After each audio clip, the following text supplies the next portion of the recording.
नमस्कार दोस्तों, क्या हाल चाल। उम्मीद करते हैं आप बहुत बेहतर होंगे। दोस्तों, आज हम बात करेंगे कि भारत सरकार पर कितना कर्ज है, हमारी इंडियन गवर्नमेंट कितना कर्ज लेके रखी हुई है। ठीक है, और भी इससे जुड़ी हुई बहुत सारे हम आयामों को देखें, बहुत सारे दृष्टिकोण इस पर नज़र डालेंगे। तो ठीक है, हम शुरुआत करते हैं। आखिर में कितना कर्ज है भारत सरकार पर, सवाल ये है कितना कर्ज है हमारी गवर्नमेंट पर। तो आप देखेंगे जब 2014 में जो था गवर्नमेंट पर जो चार्ज था वो कितना था, 55 लाख करोड़ का कर्ज था 2014 तक। इसके बाद आप देखते हैं कि 67 ईयर में हमारे देश के 14 प्रधानमंत्रियों ने इतना कर्ज लिया।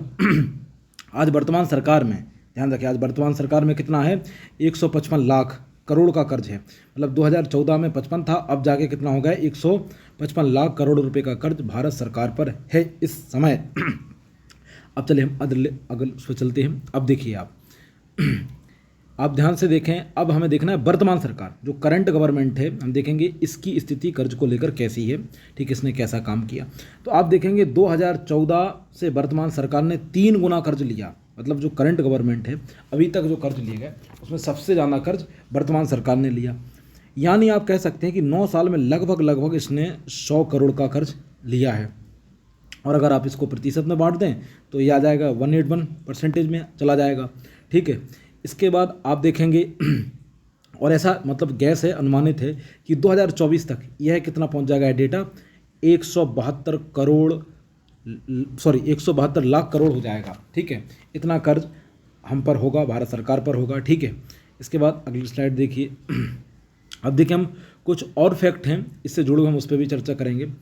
2014 में हर भारतीय पर 42,000 कर्ज था, पता है, वो भी 130 करोड़ आबादी के अनुसार।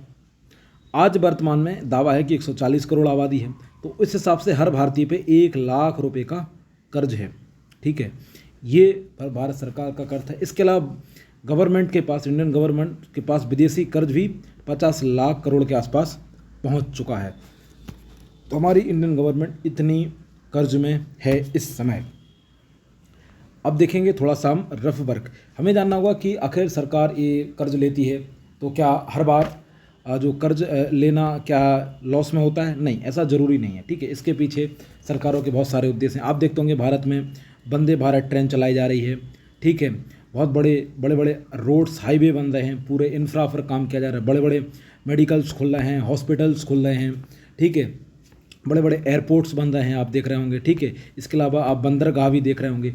तो सरकार क्या होती है, इन जगहों पर खर्च करती है, फिर इनसे क्या होती है, हमें रेवेन्यू आता है, सरकार को प्राप्त होता है और वो इस कर्ज को पटाती है ना। तो ऐसा नहीं कि हर बार सरकार क्या है कर्ज को लेकर नेगेटिव ही अप्रोच हो, कई बार वो अच्छी करते हैं। हाँ, ये प्रॉब्लम तब हो जाती है जैसे कोई गवर्नमेंट है और उसने कर्ज लिया मान लो 100 रुपये, और उसने क्या हुआ कि जो लाभान्वित योजना, जो मुफ्त की योजना है, उसमें पैसा बांट दिया जनता में। अब क्या जनता के पास पैसा जाएगा तो वो क्या होता है, मार्केट में मांग बढ़ जाएगी, मांग बढ़ेगी तो जो आपूर्ति है ना उसमें क्या है, असंतुलन हो जाएगा। इसके चलते फिर क्या बढ़ती है, आपकी महंगाई देखने को हमें मिल जाएगी। तो लोन लेने को अगर सही से उसका यूज़ कर लिया जाए तो कोई दिक्कत नहीं है, लेकिन अगर उसका दुरुपयोग हो जाता है तो फिर थोड़ी सी समस्या पैदा हो सकती है। ठीक है, तो हम उम्मीद करते होंगे आपको यह जानकारी और यह बहुत बेहतर लगी होगी। ठीक है, इसके बाद ये हमारे रिसोर्स हैं, है ना, आप इनको भी देखा आपने। ठीक है, इसके बाद हम एक और चीज़ पे बातचीत करते हैं। हाँ, सरकार जो कर्ज जो लेने का तरीका होता है वो कैसे होता है, तो सरकार क्या अलग अलग माध्यम से कर्ज लेती है। जैसे वो चाहे तो आरबीआई से ले सकती है, बैंकों से भी कर्ज लेती है। इसके अलावा वो जनता से भी, पब्लिक से भी कर्ज कलेक्ट करती है। इसके अलावा वो वर्ल्ड से भी कर्ज ले लेती है। ठीक है, विश्व से भी कर्ज लेती है, जैसे वर्ल्ड बैंक हुआ, ठीक है, IMF हुआ, इन सब से क्या होते हैं, वो कर्ज लेने का काम करती है। हम उम्मीद करते हैं यह जानकारी आपको पसंद आई होगी। अपना ख्याल रखें। जय हिंद, जय भारत, महिलाओं का सम्मान करें।